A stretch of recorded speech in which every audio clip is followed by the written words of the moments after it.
मानव मुक्तीच्या लढ्यामध्ये डॉक्टर बाबासाहेब आंबेडकर यांनी भारतीय समाज व्यवस्थेविरुद्ध व चातुर्वर्णामध्ये या देशातील अस्पृश्य समाजाच्या समस्या जगाच्या वेशीवर टांगायला सुरुवात केली।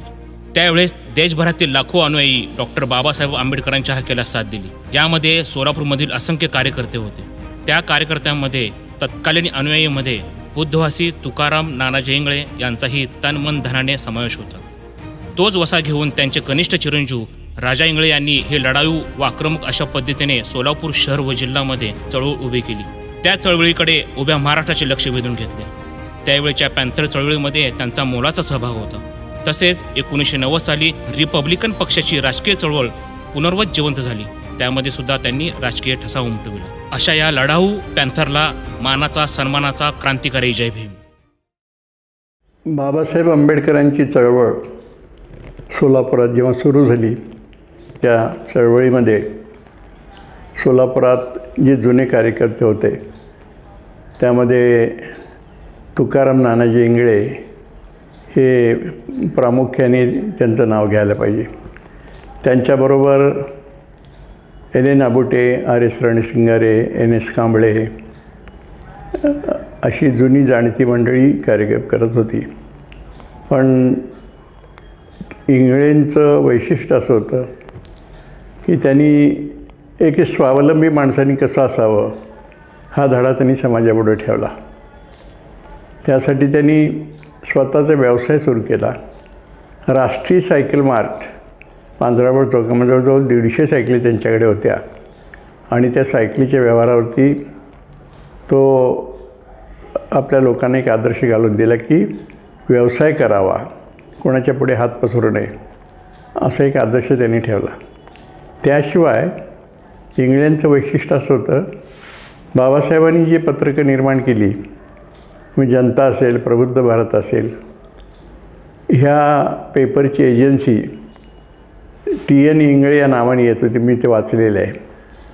बऱ्याचशा वेळेला बाबासाहेबांनी काढलेली पत्रकं जी होती ती लोकांच्या वर्गणी मिळत नसायची, त्यांना देणग्या तर मिळतच नसायच्या, पण रेग्युलर वर्गणी पाठवणं हे बहुतेक एजंटाकडून राहून जायचं। पण इंगळे हे त्याला अपवाद होते। इंगळे हे दर आठवड्याला येणारा पेपर, तो प्रबुद्ध भारत असेल किंवा जनता असेल, त्याची दर आठवड्याला त्याची वर्गणी ती पाठवत असायची। त्यामुळं भैयासाहेब आंबेडकरांच्याकडे त्यांचं चांगलं वजन होतं, त्यांना ते मानत होते। त्यामुळं लोकांना, सोलापूर शहरातल्या, सोलापूर जिल्ह्यातल्या लोकांना बाबासाहेबांचं हे पेपर, हे पत्रक वाचायला मिळत होतं। त्याशिवाय त्यांनी आपल्या लोकांची घरं मिलिंदनगर, पूर्वीचा महारवाडा, नंतर झाला राजवाडा आणि नंतर मिलिंदनगर, या नगरामधली जी घरं होती ही अतिशय मातीची, तुटकी बुटकी, पत्र्याची अशी होती। पण ह्या सगळ्या परिस्थितीचं लक्ष ठेवून TN इंगळेंनी विचार असा केला की आपण सोसायटी निर्माण करावी, हाऊसिंग सोसायटी निर्माण करावी, आणि म्हणून त्यांनी राजगृह हाऊसिंग सोसायटी सर्वप्रथम सोलापुरात मागासवर्गीयांची सोसायटी निर्माण केली आणि तीही मिलिंदनगरमध्ये केली आणि ती व्यवस्थित सोसायटी चालवली। आपल्या लोकांना राहायला घरं मिळाली। त्यामुळं TN इंगळेचं काम हे फार मोठं काम होतं ते। त्यानंतर बाबासाहेब वारल्यानंतर बाबासाहेबांची अस्थी 1956 साली बाबासाहेबांची अस्थी आणायचं काम इंगळेंनी केलं। त्याचं कारण असं होतं, बाबासाहेबांची अस्थी मागणारे देशभरातले लोक होते, पण अशा जर अस्थी वाटल्या तर त्याचं पावित्र्य राहणार नाही किंवा त्याचे स्मारक व्यवस्थित होणार नाही, म्हणून त्या बऱ्याच लोकांना नाकारल्याने एकत्र सगळ्या अस्थी त्यांनी मुंबईमध्ये people's living society, Siddharth college होतं, त्या सिद्धार्थ कॉलेजमध्ये त्या अस्थी ठेवल्या आणि काही अस्थी नागपूरला दिल्या, काही अस्थी नाशिकला दिल्या। सोलापूरला अस्थी मिळाव्यात म्हणून TN इंगळे ही भैयासाहेबांची अतिशय जवळची, त्यांनी भैयासाहेबाला विनंती केली की आमच्या सोलापूरला अस्थी पाहिजेत। आणि मग भैयासाहेबांच्या विश्वासाला दोघे पात्र असल्यामुळं त्यांनी अस्थी यांच्या सुपूर्द केली आणि त्या अस्थीची मिरवणूक सोलापूरला कळवलं त्यांनी तारेने की आम्हाला अस्थी मिळालेल्या आहेत आणि आम्ही येतो आहे। तेव्हा ते अस्थी घेऊन मग सोलापूर रेल्वेने आले आणि रेल्वे स्टेशनवरती बहुसंख्य सोलापूर शहरातले लोक आले आणि आस्थीची मिरवणूक सोलापूर रेल्वे स्टेशनपासून ते मिलिंदनगरपर्यंत काढण्यात आली होती. त्या आस्थीचं सगळं श्रेय TN इंगळे आणि केरूर रामचंद्र जाधव ह्या 2 लोकांना आहे. त्या दृष्टीने TN इंगळेचं आणखीन एक काम महत्त्वाचं आहे. ते पक्षाचे कोषाध्यक्ष होते. पक्षाकडे येणारा जो पैसा आहे, पैसा यायचा तसं कमीच, पण जो काही येईल वर्गणीच्या रूपाने असेल, देणगीच्या रूपाने असेल, तो पैसा व्यवस्थित ठेवणं, वापरणं आणि त्याची योग्य ती विल्हेवाट लावणं कार्यासाठी, सभेसाठी, निवडणुकीसाठी, त्यासाठी कोषाध्यक्ष म्हणून TN इंगळेंनी मोठं काम केलं आहे. ते शहराचे कोषाध्यक्ष होते पक्षाचे. असा एक हरहुन्नरी माणूस की ज्याच्यापुढे एक समाजाचा उद्धार कसा व्हावा असा दृष्टिकोन असलेला असा एक जुना कार्यकर्ता माझ्या पाहण्यात आहेत. त्यांचं व्यक्तिमत्व मला अजूनही आठवतं. ते पायजमा शर्ट घालायचे, कोट घालायचे, त्यांचे केस कुरळे होते, कुरळे असे मोठे असे लांब असे कुरळे केस होते आणि त्या सायकल मार्चमध्ये बसायचे. राष्ट्रीय सायकल मार्चमध्ये ते बसले आणि बरेचसे कार्यकर्ते तिथं जमायचे. असा एक कार्यकर्ता सोलापूरला जुन्या काळामध्ये होता की जो स्वावलंबी होता, जो आदर्श होता आणि विधायक कामाकडे त्यांचं लक्ष होतं. हे सगळ्यात महत्त्वाचं होतं. TN इंगळेचा कार्याचा वसा त्यांचे सुपुत्र राजाभाऊ इंगळे हे पक्षाच्याद्वारे, पॅन्थरच्याद्वारे त्यांनी सुरू केलेलं आहे. त्यासाठी अनेक मोर्चे त्यांनी काढलेले आहेत. अनेक ठिकाणी अन्याय त्याच्या ठिकाणी ते गेलेले आहेत आणि कुणाच्याही आमिषाला न बळी पडता आणि स्वतंत्र बाण्याने त्यांनी पक्षात आजपर्यंत काम केलं. वयाच्या 66-67 वर्षापर्यंत त्यांचं मी जीवन पाहिलेलं आहे. अतिशय खंबीर, कुणापुढे हात न पसरताना, कुणाशी मॅनेज न होता त्यांनी आपल्या पक्षाचं आणि समाजाचं काम केलेलं आहे. असा आदर्श बापाचा आदर्श मुलगा, आदर्श कार्यकर्ता असं म्हणून राजाभाऊकडे पाहिल्यानंतर वाटतं. तेव्हा त्यांचं काम मला पाहायला मिळालं नाही. त्यांनी मोर्चे काढले तेव्हा त्यांच्यावर लाठी हल्ला झाला. अजूनही त्यांना चालताना त्रास होतो. त्याचं कारण असं की पोलिसांनी त्यांच्या पायावरती काठ्या मारलेल्या आहेत. साधारणपणे बहुजन समाजाने सुद्धा आपलं अस्तित्व दाखवण्यासाठी असा मोर्चा ठिकठिकाणी घेतला होता, पण सोलापुरात पार्कवर जो घेतला होता त्याचं श्रेय राजाभाऊनं होतं. सतत ते काम करत असतात, 24 तास काम करतात. त्यांनी स्वतःसाठी काय काही आर्थिक उन्नती त्यांनी करून घेतली नाही असं मला वाटतं. पण ठीक आहे, प्रामाणिकपणे काम करणाऱ्या माणसाला त्रास होतच असतो. पण यासाठी राजाभाऊंना मी दीर्घायुष्य चिंतितो आणि त्यांच्या कार्याला पुढे शुभेच्छा देतो. रिपब्लिकन पक्षाचे महाराष्ट्राचे अध्यक्ष आणि सोलापूरचे भीमराव नेते आयुष्यमान राजाभाऊ इंगळे यांचं हार्दिक अभिनंदन, हार्दिक शुभेच्छा. आंबेडकरी चळवळीमध्ये पश्चिम महाराष्ट्र आणि सोलापूरमध्ये जी काही कर्तबगार मंडळी निर्माण झाली त्यामध्ये राजाभाऊ इंगळे यांचं श्रेष्ठत्व कोणी नाकारू शकत नाही. वंचित, उपेक्षित, दलित, आदिवासी, बहुजन समाज हक्कासाठी सातत्याने संघर्ष करा राजाभाऊ. विरोधी आणि शासन, प्रशासन आणि समाज माध्यमांवर एक प्रभावाचा वैचारिक विचारवंत नेतृत्व म्हणून राजाभाऊ इंगळे ओळखले जातात. ते ध्येयनिष्ठ आहे. पीपल्स रिपब्लिकन पक्षाचे नेते असल्यामुळे मराठवाडा विद्यापीठाला डॉक्टर बाबासाहेब आंबेडकरांचं नाव मिळालं. यासाठी जो लॉंग मार्च आंदोलन सुरू झालं त्या लढ्यातील अग्रणी सेनानी म्हणून राजाभाऊ इंगळेंचा उल्लेख करता येईल. आपल्या हजारो भीम सैनिकांना सोबत घेऊन जीवनच्या आतंकाने नामांतराच्या लढ्यामध्ये त्यांनी सहभाग घेतला आणि तब्बल 16 वर्षापर्यंत जो नामांतर संघर्ष झाला. नामाचं होईपर्यंत सातत्याने संघर्षाचे सेनापती भीमसेन प्रस्तावित व्यवस्थेविरुद्ध संघर्ष करण्यासाठी त्यांनी अटकात प्रयत्न केला. उपेक्षित वंचित समाजाला, दलित समाजाला न्याय मिळवून देण्यासाठी त्यांनी जवळपास परिश्रम घेतले. अन्य अत्याचारपीडित जनतेला न्याय मिळवून देण्यासाठी त्यांनी अशा प्रकारचे प्रयत्नाचे आंदोलन केले. अनेक आंदोलनं त्यांच्या नेतृत्वामध्ये झाली. सोलापूर जिल्हा पिंजून काढून पीपल्स रिपब्लिकन पक्षाने आंबेडकरी चळवळ घराघरात गावागावात पोहोचवण्याचं काम राजाभाऊ इंगळे यांनी केलं. त्यानंतर हा स्वतंत्र जो वारसा आहे, फुले शाहू आंबेडकरी विचारांचा वारसा त्यांनी संपूर्ण जीवनाची वाटचाल केलेली आहे. अशा या सर्व समावेशक भूमिका असलेल्या, सामाजिक न्यायाची जाण असलेला हा राजाभाऊ इंगळे सारखा नेता हा निश्चितच समाजासाठी एक गौरवशाली व्यक्तिमत्व म्हणून ओळखले जातात. सर्वांना सप्रेम जय भीम.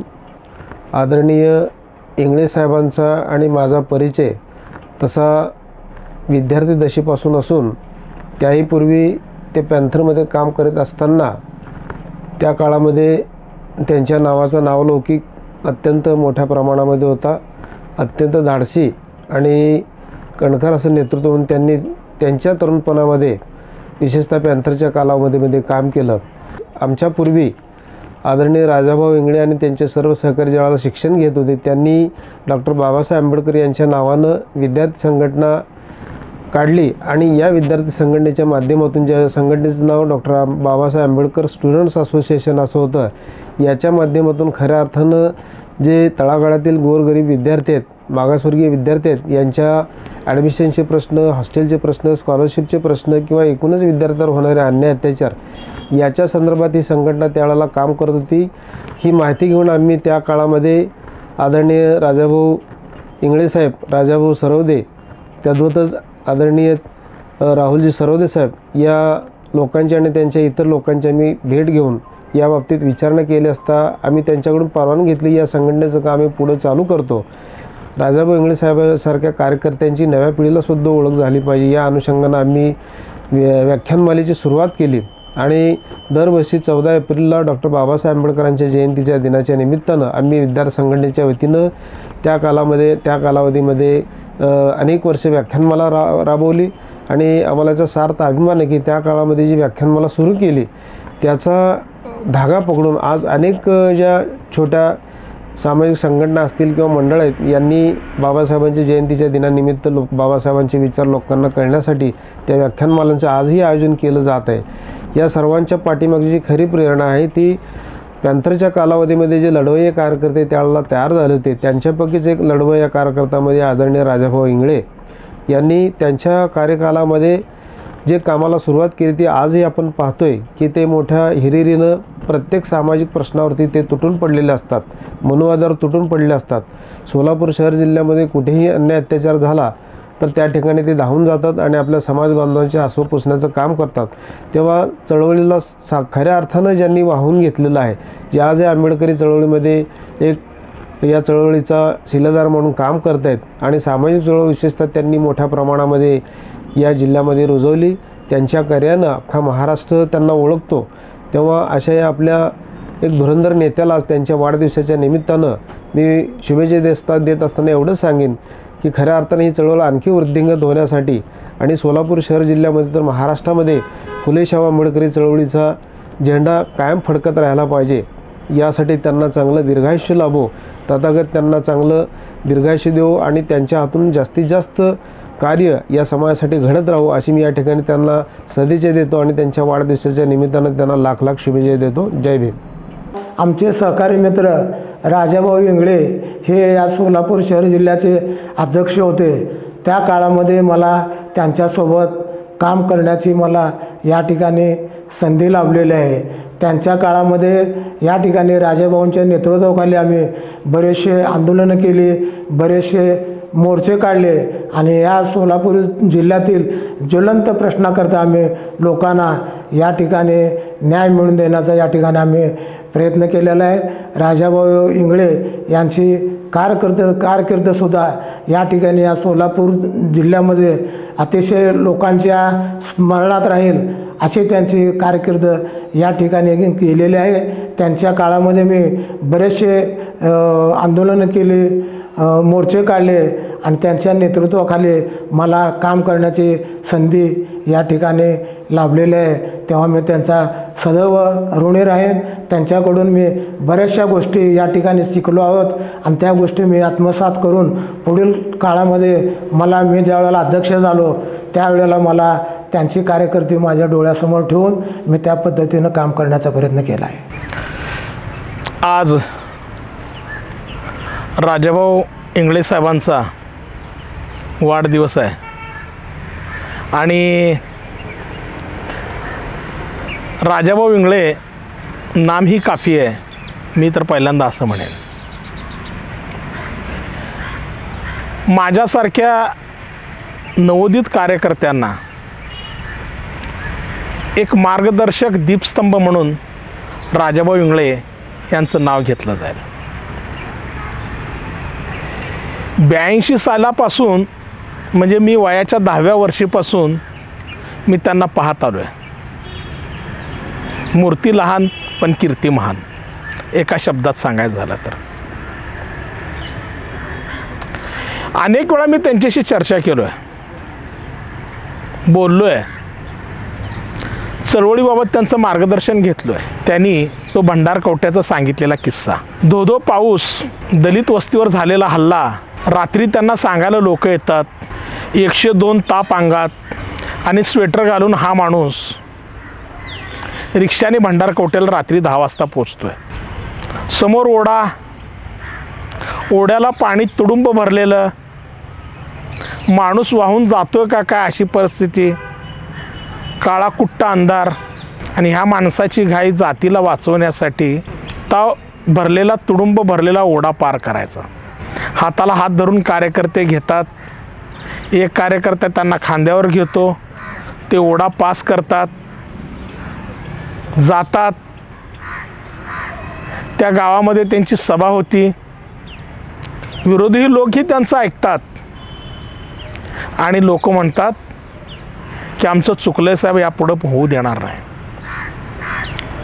नुसतं आपल्याच लोकांना साथ घालून आवरायचं काम त्यांनी केलं नाही, तर अन्याय करणाऱ्या लोकांना सुद्धा समजावून सांगून जातीय सलोखा, जातीय एकोपा कसा राहील याच्याकडं सर्वात जास्त त्यांनी लक्ष दिले. नामांतराच्या चळवळीमध्ये अनेक सभा भाषणं मी स्वतः ऐकलो आहे त्यांचे. लोकांना चेतवायचं काम आणि पेटलेल्या लोकांना न्याय द्यायचं काम आणि शांत करायचं काम राजाभाऊ इंगळेंनी केलं आहे. जय भीम, नमो बुद्धाय.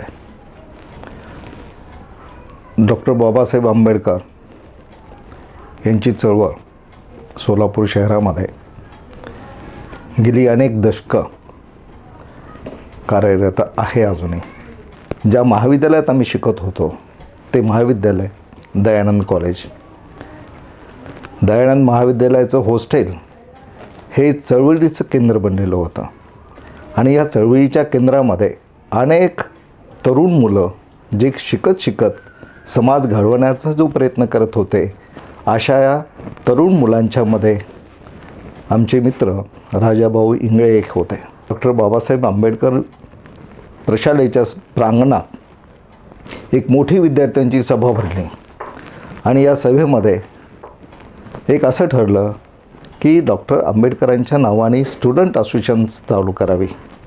विद्यार्थ्यांना स्कॉलरशिप असेल, विद्यार्थ्यांना हॉस्टेल असेल, विद्यार्थ्यांना कोणत्या शाखेला जावं लागेल, कोणत्या शाखेमध्ये असेल, त्यांना लायब्ररी कुठल्या प्रमाणामध्ये उपलब्ध करून देता येईल, असे छोट्या छोट्या कामातून एक मोठ्या स्वरूपाचं रूपांतर सोलापूरमध्ये आंबेडकर स्टुडंट असोसिएशनने घेतलं. ती चळवळ जर कुठून चालू झाली ते बुधवार पेठेपासून, आणि बुधवार पेठेमधून राजा इंगळे ही सगळी तरुण मुलं चळवळीला वाहून घेतलेली होती.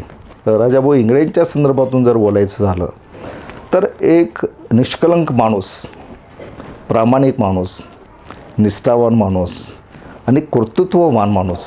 त्यांना जर वाटलं असतं आपण कुठेतरी सर्व्हिस करावी तर ते तेव्हा सर्व्हिसला लागले असते, घरंदारं करून चांगल्या पद्धतीनं राहिले असते.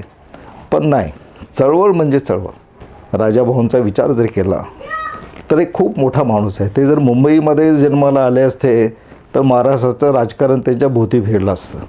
यश आले तसेच, अपयश आले तसेच, स्थितप्रज्ञासारखी जी प्रतिमा आहे ती राजाभाऊकडे पाहायला मिळते. जी विचाराची बांधिलकी ज्या नेत्याकडं आहे त्या नेत्याकडं त्यांनी शोध घेतला आणि प्राध्यापक जोगेंद्र कवाडे यांच्या विचाराशी ते शेवटपर्यंत प्रामाणिक राहिले. अशा या हाडाच्या कार्यकर्त्याला त्यांचं अभिनंदन करतो, त्यांना शुभेच्छा देतो. अशा या कर्त्या माणसांना जय भीम. आज या ठिकाणी माननीय आमचे गुरुवर्य राजाभाऊ इंगळेबरोबर विद्यार्थी दशेत असताना आणि पॅन्थरच्या चळवळीमध्ये 1975-76 पासून मी त्यांच्यासोबत आहे. जे पॅन्थर चळवळ जी होती ती जिवंत ठेवण्याचं काम राजाभाऊ इंगळे आणि पॅन्थरच्या चळवळीतल्या सर्व कार्यकर्त्यांनी केलेलं आहे. आणि राजाभाऊचं योगदान ह्या पॅन्थर चळवळीमध्ये एवढं आहे. पॅन्थर चळवळीच्या प्रत्येक मुवमेंटमध्ये राजाभाऊ हे प्रत्येकाने हिरिरी भाग घेत असत. सर्वात प्रथम तेच असायचे, त्यांच्या पाठीमागे आमची टीम असायची. आणि एक उदाहरण दाखल सांगतो तुम्हाला. 5 सप्टेंबर 1982 साली मराठवाडा विद्यापीठाच्या नामांतरासाठी मुंबईला मोर्चा निघालेला होता. त्यावेळेस सिद्धेश्वर एक्सप्रेसने आम्ही जाण्याचा प्रयत्न केला आणि रेल्वे स्टेशनवर आम्हाला अडवलं. त्यावेळेस भयंकर असा मोठा जमा होता. पॅन्थरचे कार्यकर्ते हिरिरीने मुंबईला जाण्यास निघाले होते, परंतु पोलीस प्रशासनानं आम्हाला अडवलं. त्यावेळेस पोलीसच्या गाडीवर उभा राहून राजाभाऊ इंगळे यांनी एवढं मोठं भाषण केलं की सर्व कार्यकर्ते प्रोत्साहित होऊन घोषणा द्यायला लागले. मराठवाडा विद्यापीठाला बाबासाहेब आंबेडकरांचं नाव मिळालंच पाहिजे, बाबासाहेब आंबेडकरांचा विजय असो, आम्हाला जाऊ कसं देत नाही, गेल्याशिवाय राहत नाही, अशा आम्ही घोषणा दिल्या. जेंगे तो और भी लढेंगे अशा काही घोषणा दिल्या. राजाभाऊंनी ज्यावेळेस तिथं भाषण चालू केलं आणि त्या पोलिसाच्या बयानवर उभारल्यानंतर अचानकच पोलीस प्रशासनाने आमच्यावर लाठी हल्ला केला. आणि त्यानंतर लाठी हल्ल्यानंतर सर्व कार्यकर्ते पांगले आणि सोलापुरामध्ये 5 सप्टेंबर 1982ला सर्वात मोठी दंगल झाली आणि ती दंगल 3 दिवस चालली. त्या दंगलीचं नेतृत्व राजाभाऊ इंगळे यांनी केलेलं आहे. आणि अशा राजाभाऊ इंगळेच्या सांगायचे अनेक पैलू आहेत. 1980 साली आम्ही ज्यावेळेस मुंबईला मोर्चाला गेलो होतो त्यावेळेस असेच आम्हाला काळ्या घोड्याजवळ अडवलं. त्या ठिकाणी हे अचानक कुठून तरी गोंधळ सुरू झाला आणि आमच्यावर लाठी हल्ला केला. त्यावेळेस आम्ही आणि राजाभाऊ मुंबईवरून सोलापूरला आम्ही राजाभाऊंना कवच करून सर्व कार्यकर्त्यांनी घेऊन आलो. पोलिसांचं एकच ध्येय होतं की राजाभाऊ इंगळेला काही करून अटक करायचं, परंतु कार्यकर्त्याच्या दबावापुढे पोलीस प्रशासन नमलं आणि राजाभाऊला काही अटक झालेली नाही. आणि प्रत्येक कार्यक्रमामध्ये प्रत्येक मोर्चामध्ये टार्गेट म्हणजे टार्गेट राजाभाऊच असायचे. राजाभाऊ बोले आणि प्रशासन आले असा राजाभाऊंचा दबदबा होता. असाच राजाभाऊंच्या पुढील कार्यकिर्दीत आमच्या हार्दिक शुभेच्छा. जय भीम जय भारत. मी हनुमंत कांबळे, राजा इंगळेचा लहानपणाचा मित्र. 5 सप्टेंबर 1982 रोजी नामांतर आणि मंडळ आयोग आंदोलनासाठी सोलापुरातून हजारो कार्यकर्ते राजा इंगळे यांच्या नेतृत्वाखाली आम्ही जाण्यासाठी मुंबईला स्टेशनला निघालो असताना त्या ठिकाणी पोलिसांनी आम्हाला मुंबईला जाण्यासाठी मज्जाव केला आणि आम्हाला त्यांनी रोखण्याचा प्रयत्न केला. ज्यावेळेस निषेधसभा पोलीस यावरून चालू असताना पोलिसांनी त्यावेळेस कार्यकर्त्यावर लाठी चार्ज केला. अनेक कार्यकर्ते घायल झाले, त्यात राजा इंगळेसुद्धा जखमी झाला. नंतर सोलापुरात तणावपूर्ण वातावरण तयार झालं आणि सोलापुरामुळे दंगल पसरली. त्याच नंतर जातीवादी जे लोक आहेत त्या लोकांनी रक्ताने पत्र लिहिले की राजा इंगळेला संपवा. अशा पद्धतीनं ही चळवळ. जय भीम. माझं नाव सुचित्रा विठ्ठल थोरे. राजाभाऊ इंगळे हे माझे वर्गमित्र होते मी त्यांना हायस्कूलपासून ओळखते. त्यांच्या अंगातच चळवळीचं गुण होते. ते मोठे कार्यकर्ते होतील असं मला वाटायचं. नामांतर चळवळ आणि खैरलांजी हत्याकांडमध्ये त्यांचे मोठे योगदान आहे. समाजासाठी खूपच वाहून घेतलेलं आहे. समाजासाठी धडाडीचे कामं करतात त्यांनी आणि समाजकार्य अन्याय हे कुठं होत असेल तिथं धावून जातात ते.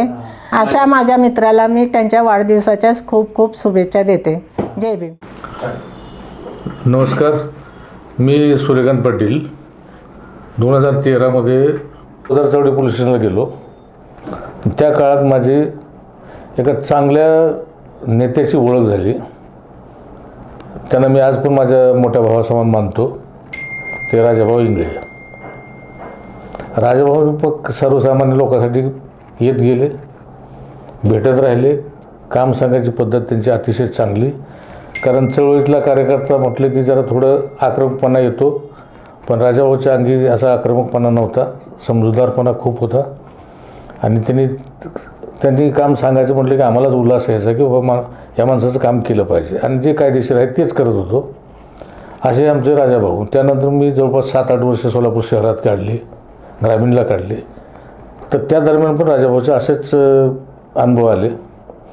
कुणाचे काम असलं तर कुठली रिक्षा न करू, कुणाला आर्थिक चणचण भासू देत नव्हते. त्याच्याकडे जे वाहन आहे त्या वाहनावर बसून आमच्याकडे येणार किंवा प्रत्येक ऑफिसला जाणार आणि त्या माणसाचं आर्थिक नुकसान न होता त्या माणसाचं काम कायदेशीर कसं होईल या बाबीकडे त्यांचं लक्ष राहायचं. मला चांगले 1-2 किस्से आठवतात की 2016ला बहुजन क्रांती मोर्चा निघाला होता.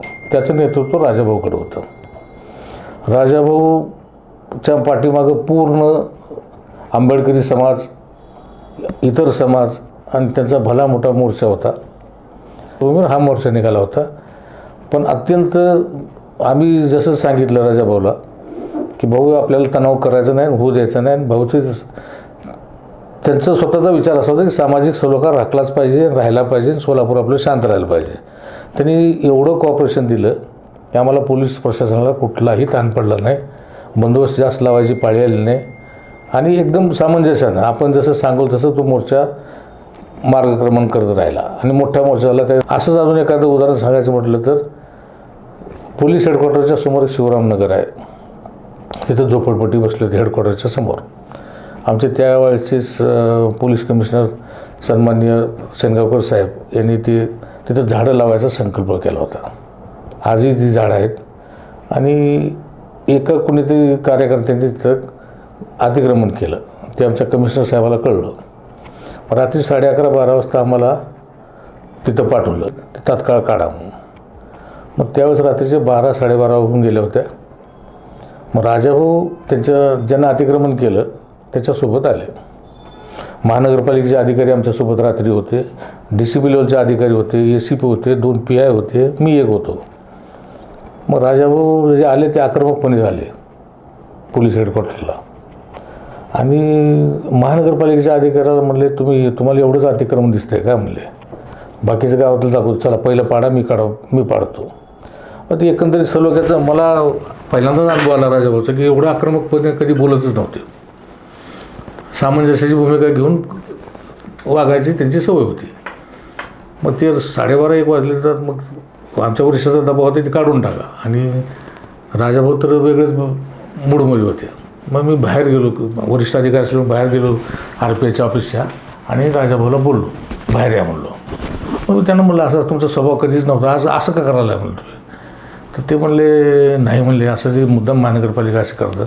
नाही म्हणलं महानगरपालिका सवाल नाही आमचा आहे. ही जागा आपल्याला झाडं लावायची, हेडक्वार्टर सुशोभीकरण करायचे. तर मला म्हणले एक काम करा म्हणले, पुढं जयंती आहे म्हणले बाबासाहेबांची. बाबासाहेबांची जयंती होईपर्यंत हे राहू द्या, ह्याला वेगळं वळण लागेल, कोणीतरी याचं भांडवल करील. हा माणूस मी सांगेल तेवढं ऐकतो आहे. तुम्ही तुमच्या कमिशनर साहेबाला सांगा की मी जयंतीचं मिरवणूक झाली की काढून टाकतो. त्यांनी नाही काढलं तर मी स्वतः उभा राहून काढतो, तुम्ही स्वतः काढू नका, असं त्यांनी मला आश्वासन दिलं. मग मी आमच्या कमिशनर साहेबाला, सेनगावकर साहेबांना सांगितलं असं असं आहे. आणि राजाभाऊचे आणि कमिशनर साहेबाचे पण संबंध चांगले होते. त्यांनी पण बोलले. मग त्यांनी शब्द दिला आणि आम्ही तिथून परत आलो. मग मिरवणूक संपली बाबासाहेबाची आणि बाबासाहेबाच्या मिरवणुकीनंतर मग बघितलं तर त्यांनी स्वतःहून ते अतिक्रमण काढून घेतलं होतं.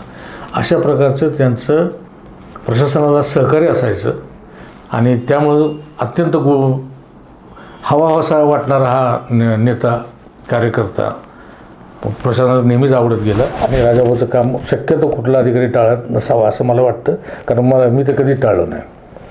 त्यामुळं राजाभाऊ म्हणजे आता आज पण मी सुरुवातीला म्हटलो की माझे ज्येष्ठ बंधू समान आहेत, आजही ते तसेच आहेत, आमचं नातं अजूनही तसंच आहे आणि त्यांच्या वाढदिवसासाठी मी मनपूर्वक माझ्या वतीने शुभेच्छा देतो. सध्या मी मराठा सेवा संघाचं काम करतो, त्या नात्याने मराठा सेवा संघाच्या वतीने पण राजाभाऊंना उदंड आयुष्य चिंतितो. त्यांचं आरोग्य चांगलं राहू द्या आणि हा नेता सर्व समाजाच्या कामासाठी 100 पार करेपर्यंत त्यांनी आयुष्य जगावं अशी मी ईश्वरचरणी प्रार्थना करतो. धन्यवाद. आदरणीय राजाभाऊ इंगळे साहेब हे नावाप्रमाणेच अत्यंत मोठ्या मनाचे. त्यांचं काय वर्णन करावं. त्यांना मी 80पासून त्यांना चळवळीत बघितलं. प्रत्येक कार्य अत्यंत व्यवस्थित निष्ठेनं केलेलं असायचं. त्यांचं वर्तन सज्जनाशी सज्जन, दुर्जनाशी दुर्जन. कधीही मी त्यांना असं चिडलेलं बघितलं नाही किंवा त्यांचा आवाज असा मोठा झालेला मी पाहिलेला नाही. कुटुंबाचा सांभाळसुद्धा त्यांनी घरात छोटे असूनसुद्धा ना सगळ्यामध्ये त्यांनी अशी एकता निर्माण केलेले होते ना. प्रत्येक कार्य त्यांचे पाहुणे रावळे राजाभाऊनं घेतल्याशिवाय कुठलंही काम व्हायचं. त्यांच्या माध्यमातून आम्हाला बरंच शिकायला मिळालं. म्हणजे सामाजिक जीवन जगताना कसं जगायला पाहिजे, कसं बोलायला पाहिजे, गुप्तता कशी पाळली पाहिजे, प्रॉब्लेम कसे मिटवले पाहिजेत, हे अत्यंत त्यांचं ड्राफ्टिंग पण फार उत्तम होतं. ते एखाद्या समस्येविषयी रिप्लाय तयार करायचे, तो सुद्धा मी जवळून बघितलं. नागटिळक म्हणून त्यांचे सहकारी होते, ते लिहायचे आणि राजाभाऊ त्यांना डिक्टेशन द्यायचे. हे सगळे कार्य त्यांनी अत्यंत निस्पृह भावनेने केलं. कधी त्यांनी म्हणजे सज्जनाला कुठलाही त्रास होऊ नये अशीच काळजी घेतली. दुर्जन मात्र साहेबांपासून अत्यंत 4 हात लांब असायचे. साहेब चष्म्यातून असं वरती जरी बघितले तरी ते अरे बापरे म्हणायचे, साहेब आता आपल्याला असं पाहतायत तिरक्या नजरेने. त्या नजरेतच त्यांची दाहकता होती. चळवळीत काम करताना त्यांनी अनेक निवेदनं, पत्रव्यवहार अत्यंत सिस्टमॅटिक कारभार असायचा. म्हणजे एखाद्या कायद्याचा विद्यार्थी जसं सांगेल तसं ते ड्राफ्टिंग असायचं. बऱ्याचदा ते म्हणजे असं लॉचे कोटेशन्स देऊनसुद्धा ड्राफ्टिंग तयार करायचे. त्यांनी आतापर्यंत लिहिलेले निवेदनं, अर्ज, पत्रोत्तर हे जरी केलं तर एक मोठा ग्रंथ होईल. अत्यंत मोठं कार्य होतं त्यांचं आणि त्यांनी सगळ्या गोष्टीत अत्यंत चांगली ताळमेळ जपलेली होती. चळवळीत अनेक फाटेफुटे जरी झाले तरी ते सगळ्याला एकत्र घेऊन जाण्याचाच नेहमी प्रयत्न करत होते. सोलापुरामध्ये महाराष्ट्र शासनाने रिडल्स इन हिंदुइझम यामध्ये राम आणि कृष्ण याबद्दल जे वादग्रस्त होते तर ते डॉक्टर बाबासाहेब आंबेडकरांच्या स्वतःचे लिखित असं त्यातली जी सत्याची बाजू होती ती बाजू पुस्तकाच्या रूपाने प्रदर्शित करण्याची महाराष्ट्र शासनाने परवानगी दिली. परंतु महाराष्ट्रातल्या जातीवादी लोकांनी त्या रिडल्स इन हिंदुइझमच्या ह्या प्रसिद्ध करण्याला त्यांनी अडथळा आणायला सुरुवात केली आणि त्या विरोधामध्ये आंदोलनं उभी राहिली. तर त्या विरोधामध्ये पॅन्थरच्या सगळ्याच कार्यकर्त्यांनी महाराष्ट्रामधल्या एकत्र येऊन जो सगळ्यात मोठा संघर्ष या महाराष्ट्रामध्ये उभा केला आणि बाबासाहेब आंबेडकरांच्या बाजूनं राम आणि कृष्ण आणि त्याच्यामध्ये असलेला जो समाजाच्या विरोधामध्ये किंवा ह्याच्यामध्ये बाबासाहेबांनी सत्यलिखित जे केलेलं होतं तर ते लोकांच्या जनतेच्या समोर यावं आणि लोकांना ती बाजू देखील सत्याची कळावी अशी एक त्यांच्यामध्ये त्यांचा तसा विचार होता. आणि त्या निमित्तानं खूप मोठा संघर्ष भारत देशामध्ये आणि पर्यायाने महाराष्ट्रामध्ये आणि सोलापुरामध्ये देखील तो झाला.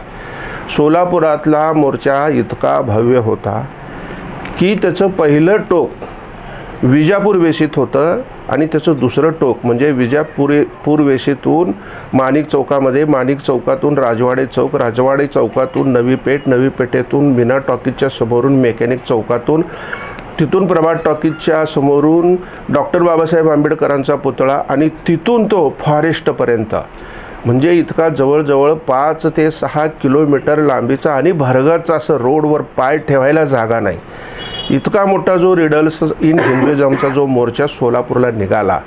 आणि त्या मोर्चाला लाखाच्या म्हणजे अनेक लाखांनी आणि संपूर्ण खेड्यापाड्यातून इथून असं मुंग्यासारखी माणसं येतच राहिली. आणि हा इतका मोठा मोर्चा प्रभावित आणि इतका मोठा ते यशस्वी करण्यासाठी राजाभाऊ इंगळे त्यांचे जे सहकारी होते या लोकांनी खूप कष्ट घेतले. आणि मग तेव्हापासून ह्या शक्तीचा सोलापुरामध्ये जो मोठाच्या मोठा हा मोर्चा निघाला. आणि मग शेवटी शासनाला मान्य करावं लागलं आणि ते पुस्तक प्रकाशित करून लोकांच्या समोर ते पुस्तक लोकांना वाचण्यासाठी उपलब्ध शेवटी महाराष्ट्राला करून द्यावं लागलं. आणि त्याच धर्तीवरच्या अलीकडच्या काळामध्ये बहुजन क्रांती मोर्चा, हा मोर्चा डॉक्टर बाबासाहेब आंबेडकरांचा पुतळा पलीकडे सम्राट चौकातून त्या बागेतून निघाला.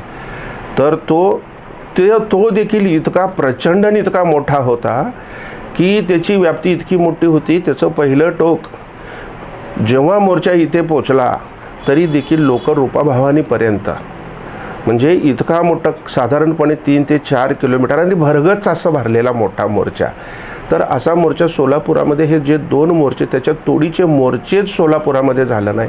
आणि त्याचं नेतृत्व राजाभाऊ इंगळे यांनी केलं.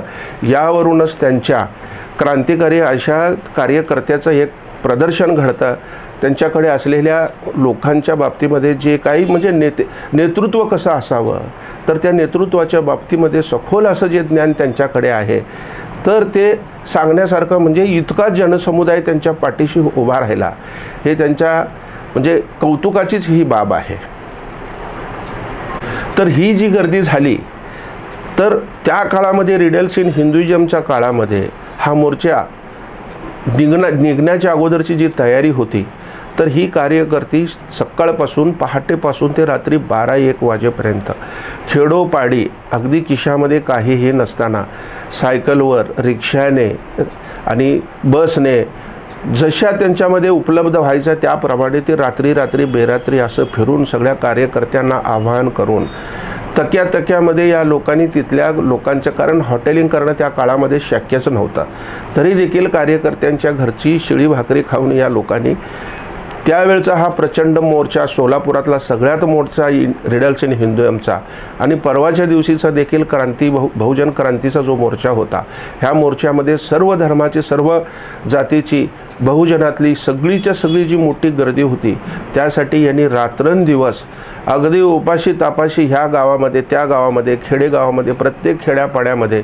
जे एक त्या योगदान दिलं आणि स्वतःच कष्टाने त्या सगळ्या लोकांना एकत्र करण्याचा जो प्रयत्न, त्या काळामध्ये खरं तर त्यांना थोडंसं म्हणजे त्यांच्या शारीरिक म्हणजे थोडीशी व्याधी होतीच त्यांच्याकडे, तरी देखील त्यांनी त्या सगळ्या गोष्टीला बाजूला सारून, वैयक्तिक कौटुंबिक सगळ्या गोष्टीला बाजूला सारून रात्रंदिवस कार्यकर्त्याच्या बरोबर अख्खा सोलापूर जिल्हा त्यांनी पिंजून काढला. आणि त्याचं यश म्हणून हा इतका मोठा मोर्चा आणि लोकांच्यामध्ये एक जागृतीची अवस्था निर्माण झाली. आंबेडकरी चळवळ ही बहुजनासाठीच काम करते, ती केवळ मागासवर्गीयासाठी किंवा शेड्युल्ड कास्ट, शेड्युल्ड ट्राईबसाठी आहे, हा समज पुसला जाऊन बहुजनांची क्रांती हीच बाबासाहेबांची क्रांती, हा विषय पुढे घेऊन येण्यामध्ये राजाभाऊ इंगळे यांचा खूप मोठा हात आहे असंच म्हणायचं आहे.